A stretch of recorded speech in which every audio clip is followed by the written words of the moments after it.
मौके का भी बात हो जाई और ये विवाह के अंदर परीक्षा भी मिली, शादी भी मिली और दान भी मिली। तीनों चीज मिली, परीक्षा, दान और शादी, भक्ति, सब कुछ मिली।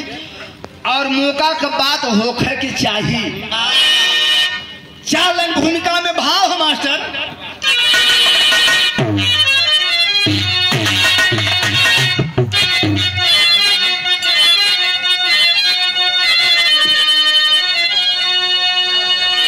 कठिन है तपस्या, कठिन योग शक्ति,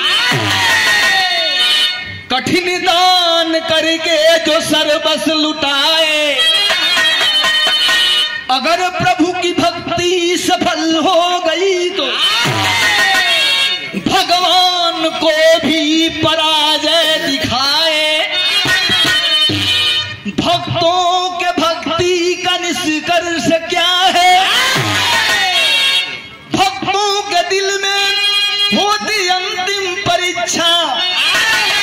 मायावी रूपों में भगवान है, बाबू लेते हैं भक्तों की अंतिम परीक्षा।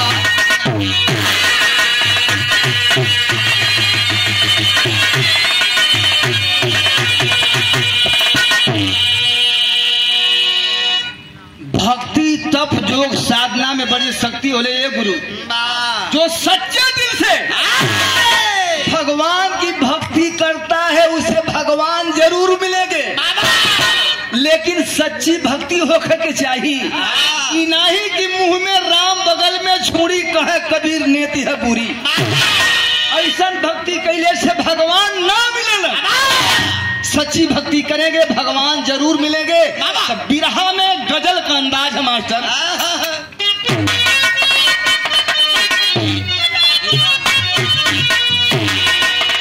बिरहा कहू है, गजल है कि मेरे महबूब, अरे मेरे महबूब,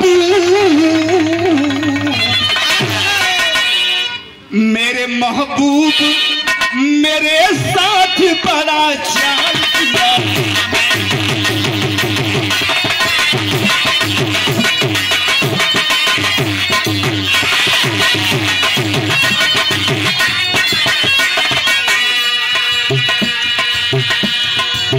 मेरे महबूब मेरे साथ बड़ा चाल,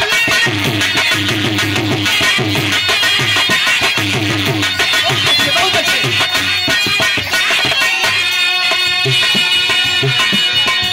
मेरे महबूब मेरे साथ बड़ा चाल किया। मेरे महबूब मेरे साथ बड़ा चाल किया।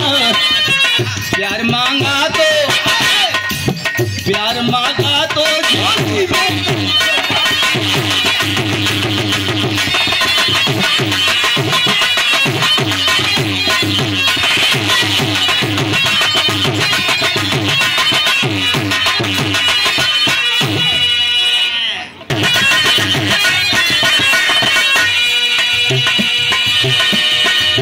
भक्त भगवान को उंगली पे नचाया करते।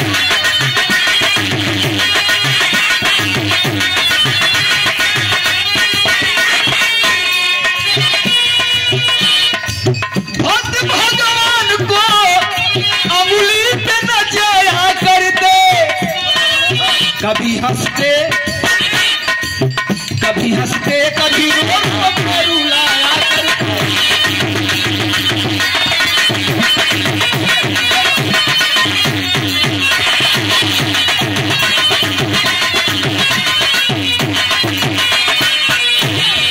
भैया बाबू बड़ा प्यार दुलार से आप लोग विराज सुनत हुआ।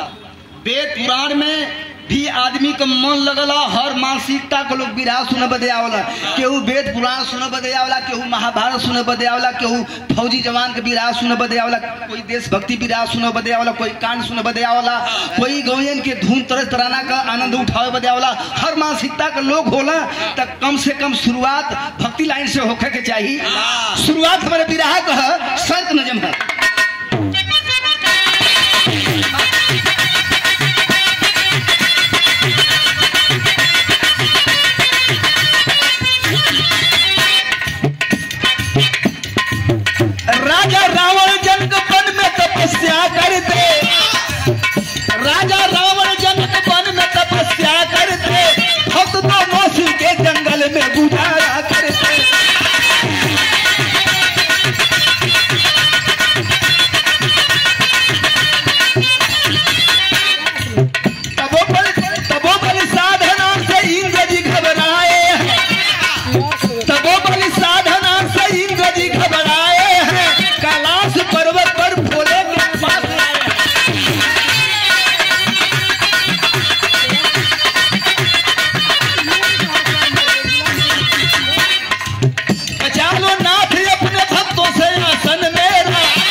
बताए हैं गणेश पार्वती को तुरंत बुलाए।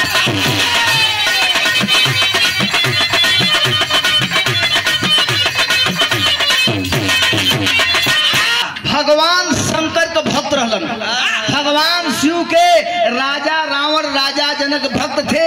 एक जंगल में अलग अलग कुटिया बना करके दोनों भक्त भगवान शंकर जी का तपस्या करत हों। अब भक्ति तपस्या करते करते करते करते जब कुछ दिन गुजरल बाबू, भगवान इंद्र का इंद्रासन डगमग डगमग डगमग डगमग हिले लगल।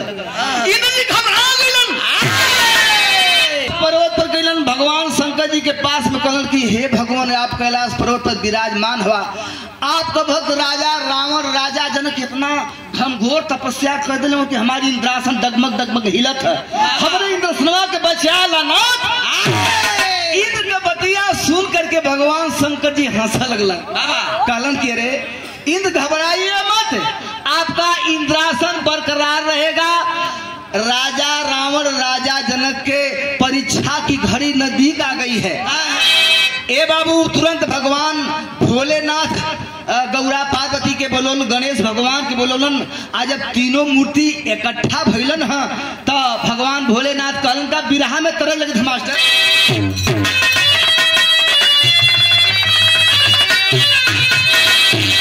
तनी सा और बड़ा कोमल से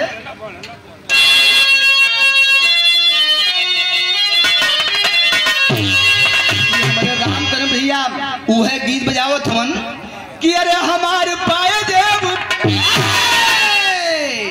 हमारे पाए देव राजा ही, अरे झूलनी पौड़नी, झूलनी पौड़नी जहाजिया उड़ंदा, हमारे पाए देव राजा ही राजा।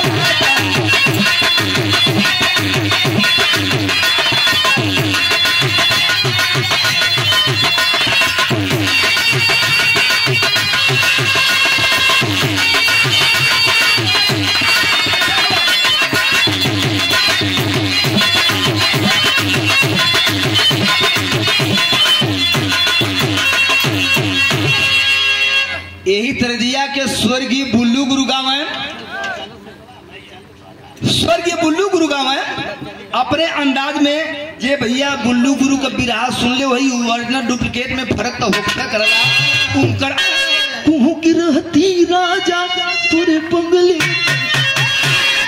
बुल्लू गुरु का अंदाज रहल, लेकिन भगवान भोले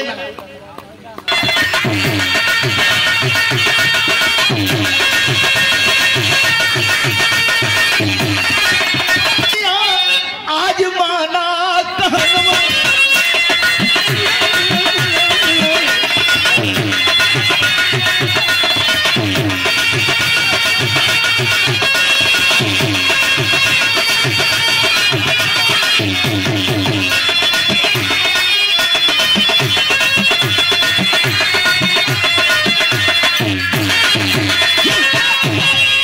उमा बन जा गैया, उमा बन जा गैया, गणेश तू कसैया, पहले बनी के हम हूँ चलब यही समैया।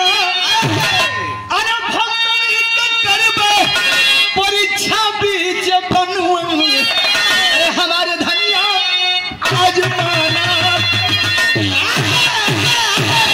बात के समझ ला, हमारा भक्त राजा जनक राजा रावण एक जंगल में अलग अलग कुटी बना करके हमार तपस्या करत हन। वो लोग का हम परिचय की मास्टर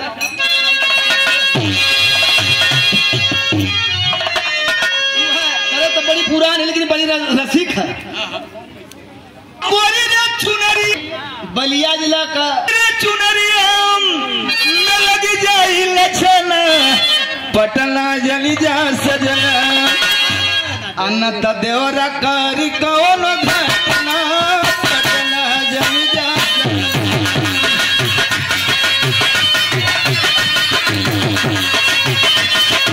बचाला जनवा, रोके कर रावण से दोहरिया, भैया बचाला जनवा।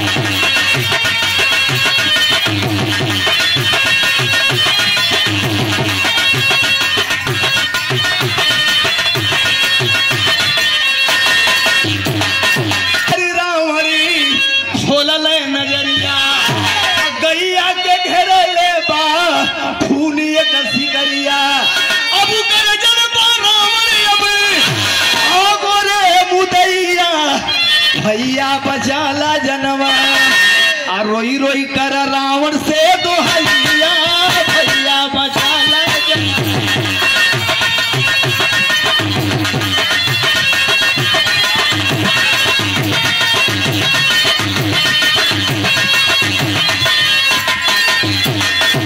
कुटिया के पास में गईलिन कहलिन अपने जान को भीख मांग लगली रावण महाराज और कुटिया में बैठ के ओम शिव हरे रट लगौले हुन। तबले गौरा महारानी गाय के रूप में जाए के रावण महाराज से कल के अरे भैया मेरा जान बचा लो भैया। एक कसाई बड़ा दूर से मेरा पीछा करते चले आ रहा है, मेरा जान बचा लो भैया, मेरा जान बचा लो। जब रावण महाराज का ध्यान टूटल देखा था कि एक गाय सामने खड़ी होकर के अपने जान की भीख मांग रही है। कसाई तलवार लेकर के खड़ा है, गाय को मारना चाहता है। रावण महाराज तरस में हो जाते हैं, कहते हैं कि ऐ कसाई मैं हिंदू हूँ, ब्राह्मण हूँ, मैं इस गाय का वध अपने सामने नहीं करने दूंगा। मेरी सारी तपस्या सारी भक्ति बेकार हो जाएगी। मैं भगवान शिव का परम भक्त हूँ। इतनी बात कसाई रूप में गणेश भगवान सुनन कल के अरे भैया आप कौन हैं? कहने कि मैं रावण हूँ। कहने कि आप रावण हैं तो आप इस गाय को बचाना चाहते हैं ना? मैं गाय को नहीं मारूंगा, नहीं मारूंगा, लेकिन एक शर्त है। हंस कर के बोला है रावण से व्याधा, हंस कर के बोला है रावण से व्याधा। शर्त हमारी अगर तुम पुराओ तो 100 सर कटा लो, तू गैया के बदले मंजूर हो तो मेरे पास आओ। सुनकर कसैया के तीखे वचन को, सुनकर कसैया के तीखे वचन को रावण की हालत बेहाल हो गई है। लंकेश समझा न कुदरत की लीला को, खंजर से गैया हलाल हो गई है। रावण महाराज समझ ना पाऊं कि कसाई के रूप में गणेश भगवान हम, गाय के रूप में गौरा महारानी है। हमारी परीक्षा ले बदयाल हम लोग। आखिर रावण महाराज को कि भैया तू कसाई हुआ, तू शिकार है, हम भगवान शंकर का भक्ति करे वाला ही, हम भक्ति करे थी, तू गाय के मारा या चाहे छोड़ा। अब परीक्षा रावण महाराज को हो गई। तुरंत गणेश भगवान वही तलवार से, वही खंजर से गैया का सर और धड़ अलग कर दिया। तब तक रावण महाराज का परीक्षा तो हो गई। वही रास्ते से भगवान भोलेनाथ बैल के रूप में भागल जात हन। भगवान शंकर जी बैल बनल हलन। अब राजा जनक का परीक्षा ले बदे जात हन। बगले में राजा जनक की कुटिया बना करके भगवान शिव का तपस्या करते हन। आगे आगे बैल के रूप में भागते जा रहे हैं भगवान शिव जी, और पीछे से गणेश भगवान पीछा कैले हवन। कलन की आज ये बैल के छोड़म ना, तब बिरहा में तरज कलाइन लग गई।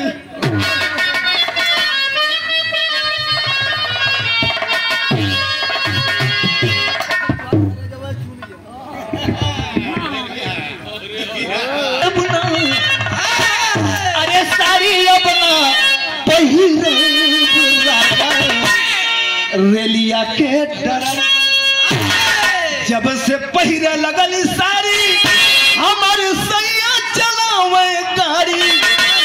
अरे सारी अपना पहिरे राजा रेलिया के डर जब से पहिरे लगल चूड़ी हमारे सैया चलावे चूड़ी। अरे चूड़ी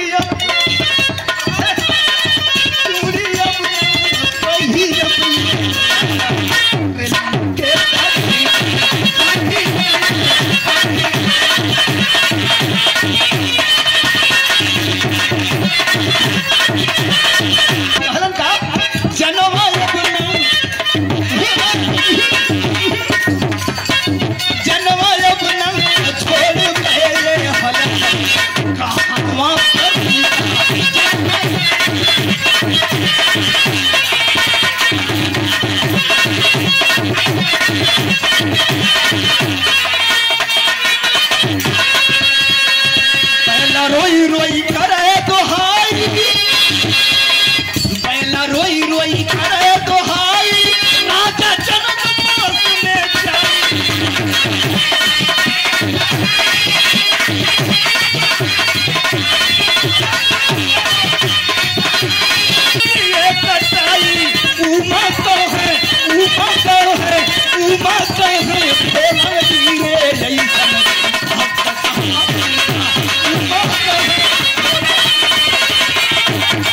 शिव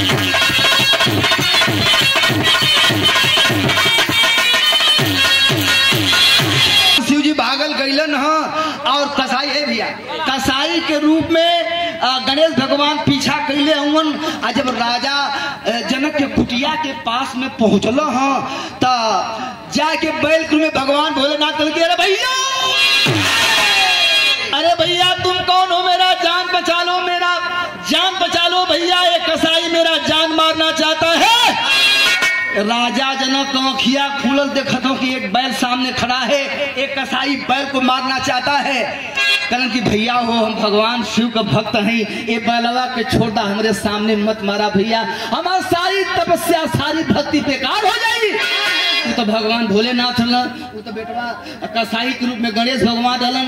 कहलन कि हाँ सुना सुना एक बात है, हम शांति शांति भैया शिव का भक्त हूँ, मेरी तपस्या बेकार हो जाएगी, इस बैल को मत मारिए।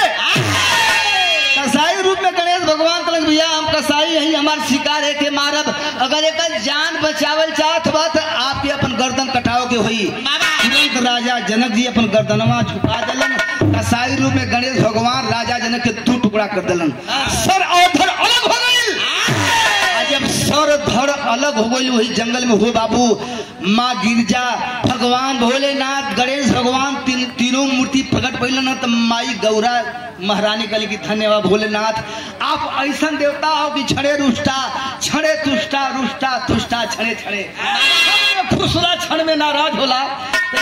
आपका अजीब लीला है, भगवान शंकर जी राजा जनक के जिंदा कैलन, आज जब जिंदा कैलन तो कहलन का बिरहा में पपट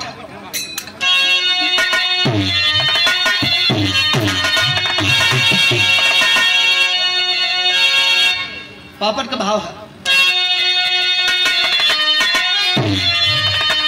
अरे प्रगटे भोले राजा के समनवा पीछे बनवा में, अरे प्रगटे भोले राजा के समनवा पीछे बनवा में, अरे राजा जनक के तिहरे जीवन बनवा पीछे बनवा में।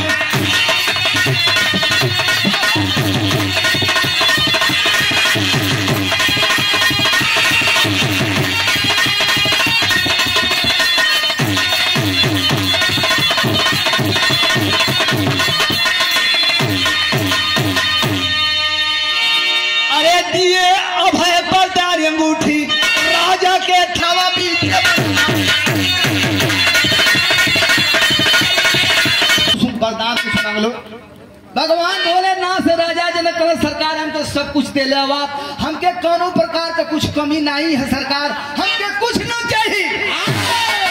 राजा जनक जी से भगवान भोलेनाथ कहा कि ए राजा तू कुछ मांगत नहीं हुआ ना तो हम खुश होकर के एक दिव्य अंगूठी देते, एक दिव्य अंगूठी राजा जनक जी के भगवान भोलेनाथ देलन। कहा कि राजन ए अंगूठी जिसके अंगुली में रहेगा वही रावण को मार सकता है। वो अंगूठिया भगवान भोलेनाथ देला कल की ये अंगूठी जेकरे अंगुली में रही, वो अंगूठिया लेके जनकपुर में पहुंचलन है। कुछ 6 दिन के बाद सीता का स्वयंवर रचलन है, और जब सीता का स्वयंवर रचलन तो बिरहा में आधा कलाइन हमारा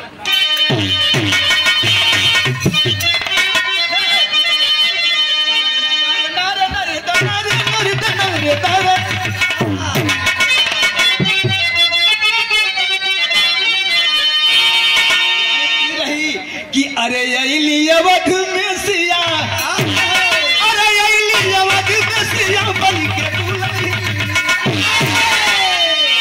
यही अवध में सिया, अरे बन के दुल्हनी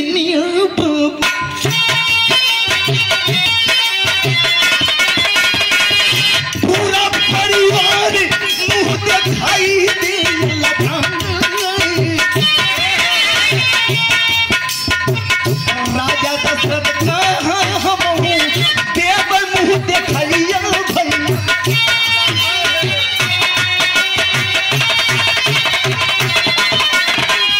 सीता के आज कौन महनारी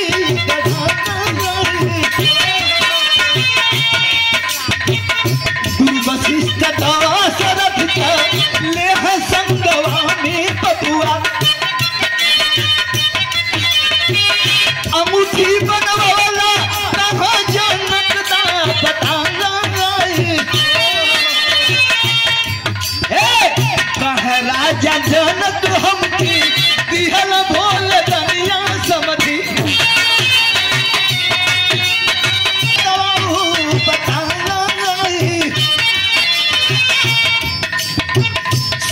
के सरानिया में गईल तीनों जोगिया भैया।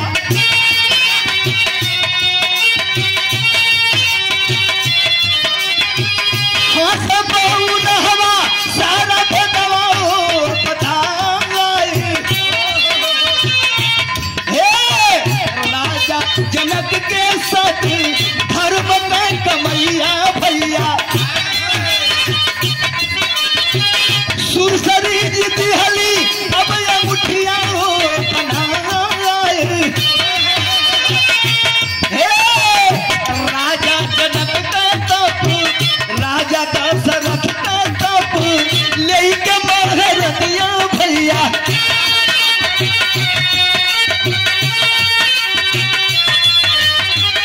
सुंदर कहनवा कोनो देबू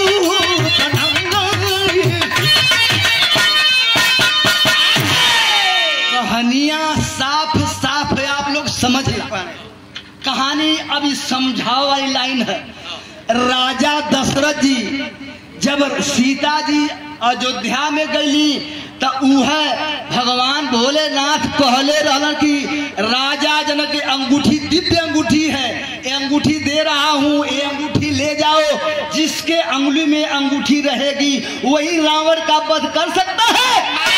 राजा जनक अंगूठिया लेके जनकपुर में गई ना, कुछ दिन के बाद सीता स्वयंवर रचलन है। देश देश के राजा आए, भगवान राम गईलन जनकपुर में। जब धनुष तोड़लन है, वो भगवान शिव का धनुष रहल, धनुष के तोड़लन। और जब धनुष तोड़लन तो वो है राजा जनक अपने दामाद राम के दहेज में अंगूठिया दिलन। वो अंगूठी लेके जब भगवान राम अयोध्या में अलन, राजा दशरथ जी देखला, कहा कि अरे बाप रे बप्पा, ऐसन दिव्य अंगूठी राजा जनक जी हमारे बेटवा राम के दहेज में देले हवन, तो उनके बेटी सीता अपने पतो सीता के हमहू को मुंह दिखाई दे। राजा जनक जी के पास में अपने कुल गुरु वशिष्ठ के लिया के गईलन। राजा जनक जी से कहलन कि हे समझी, जौन दिव्य अंगूठी हमारे बेटवा राम के दहला दहेज में कौने सोनारे से गढ़ौले धला, वैसना कोनो दिव्य गाना हम अपने पतो सीता के, आपकी बिटिया सीता के मुंह दिखाई दे चाहते। राजा जनक भवचक्का में पड़ गई, कहलन कि हे भगवान, अब तो गफलत में हमन रही, अभी भगवान भोलेनाथ जी दिव्य अंगूठी देहले रहलन। तब राजा दशरथ जी आ कुल गुरु वशिष्ठ राजा जनक के लिया के भगवान भोलेनाथ के पास में पहुंचलन। भगवान भोलेनाथ से जाए के आग्रह कैलन कि है जो दिव्य गहना अंगूठी देहले हवा राजा जनक के, कौने सोनारे से गढ़वा के देहले हवा, हमहू के वैसना कौनो गहना चाहिए। ए बाबू भगवान भोलेनाथ कहलन कि हे राजा दशरथ, हे जनक, तो के अंगूठी से देली, लेकिन ये अंगूठिया हमके गंगा महारानी देले रहली। अब गंगा महारानी जी के पास में भगवान शिव के लोग लिया के गईलन। तब भगवान शंकर जी कहलन कि हे महारानी, जो दिव्य अंगूठी देले रहलू राजा जनक के सत्कर्म का कमाई हम तो दे देली, अरे राजा दशरथों के कोनो गहना देबू। तो वही समय सीता कहले रहली कि साकेत पति दशरथ का तप जग महान है, फिर भी जनक के आगे राही समान है। हे भगवान भोलेनाथ, राजा दशरथ की तपस्या दुनिया में महान है, लेकिन राजा जनक के तपस्या के आगे राजा दशरथ की तपस्या कुछ भी नहीं है। एक उपाय है, उनके कुल गुरु वशिष्ठ अपने 7 जन्म की कमाई हमको संकल्प करें तो कोई गहना दे सकती हूँ। कुल गुरु वशिष्ठ अपने 7 जन्म का कमाई गंगा जी के संकल्प कैलन। गंगा जी एक चूड़ामणि देहली, चूड़ामणि का विशेषता बतौली कि जौने राज में चूड़ामणि रही वो राजा का कभी विनाश ना हुई। चूड़ामणि राजा दशरथ जी लेकर के अयोध्या में आए, सीता को मुंह दिखाई दिए। जब राम लक्ष्मण सीता जंगल के गईलन, जब सीता का हरण करके रावण लंका में ले गया, उस समय का भाव है अब गाना खुल गया। इसे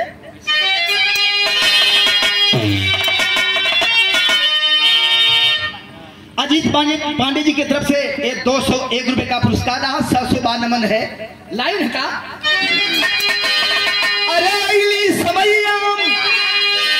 समैया राम बनवा में गईले हो, पंचौटी से सीता के रवनवा ले गई।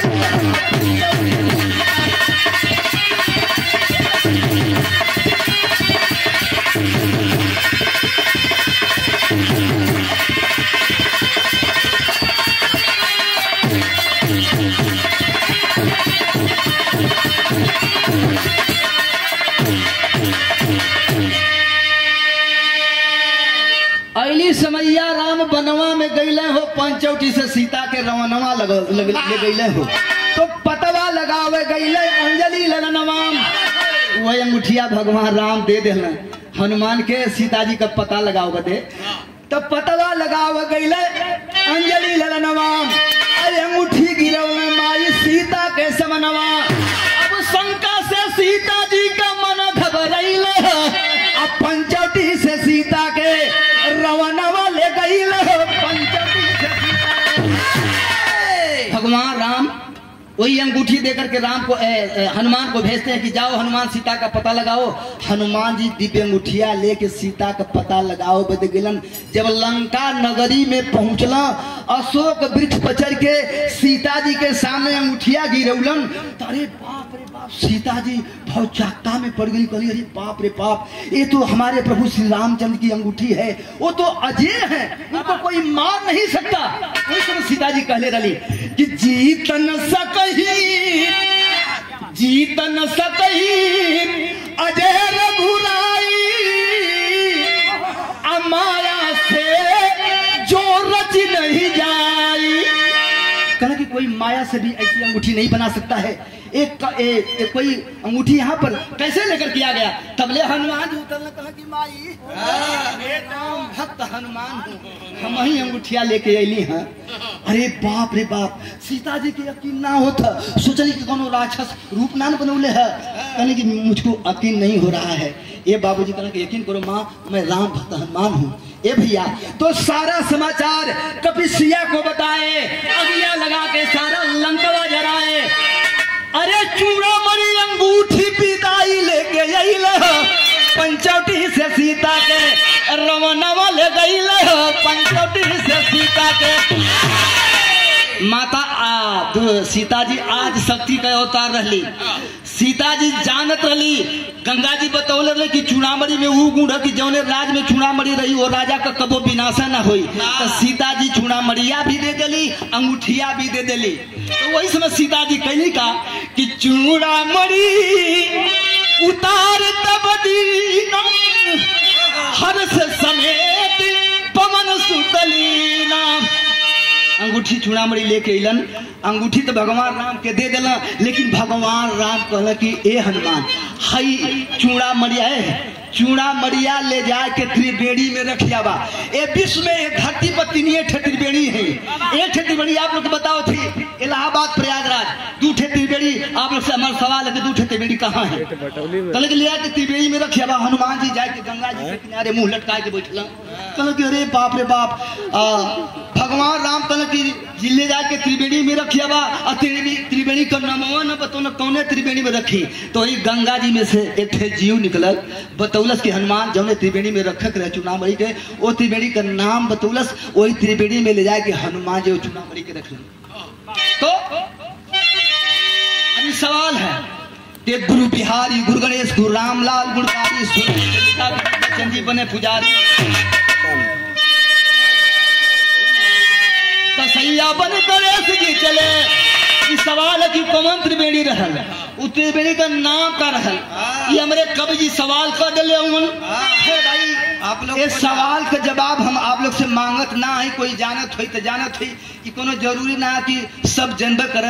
ये सवाल है कि वो त्रिवेणी का नाम का रहल। गुरु वशिष्ठ जी अपने 7 जन्म का कमाई गंगा जी के संकल्प कैले रह, तो गंगा जी चूड़ामणिया देले रही। तो गंगा जी कुल गुरु वशिष्ठ के का देले रहले, इहो एक सवाल है। तो गुरु गणेश, गुरु रामलाल, गुरु बिहारी, गुरु गणेश, गुरु रामलाल गुणकारी, स्वर्ग गए जनिका कवि बच्चन जी बने पुजारी। अरे